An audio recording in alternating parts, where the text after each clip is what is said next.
Hai, assalamualaikum. Apa kabar semuanya? Halo, kembali lagi bersama Miss Rahmi di sini. Kalian sudah siap belajar belum? Yuk, kita mulai. Hari ini kita akan belajar tentang kebangkitan nasional. Apakah kalian tahu apa itu kebangkitan nasional?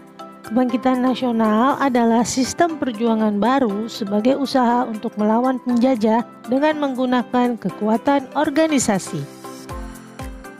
Kenapa bisa terjadinya kebangkitan nasional?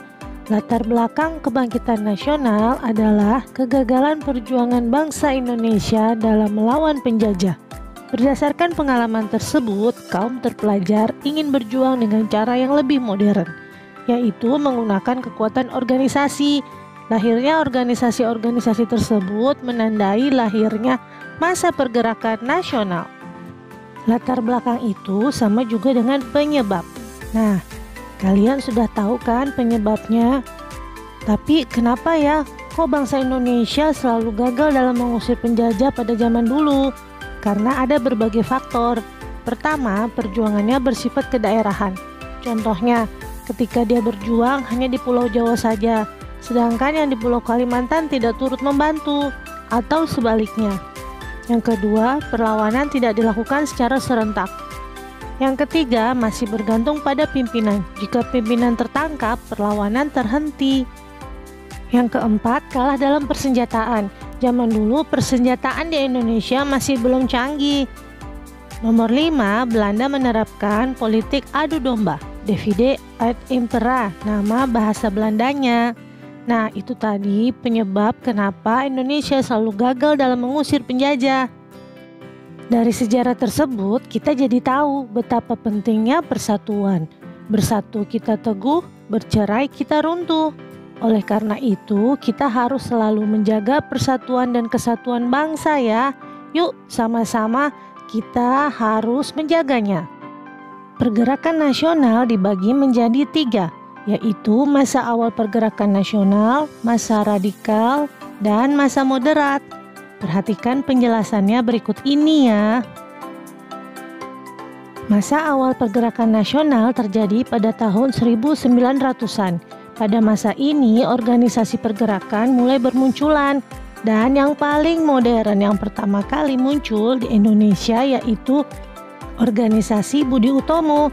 Nah, berdirinya Budi Utomo diperingati sebagai Hari Kebangkitan Nasional, yaitu setiap tanggal 20 Mei. Selain organisasi Budi Utomo, juga ada organisasi Sarekat Islam, Muhammadiyah, dan Indis Partij.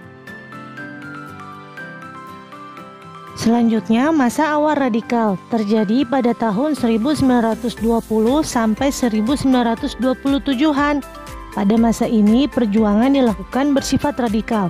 Radikal itu artinya keras terhadap pemerintah Hindia Belanda.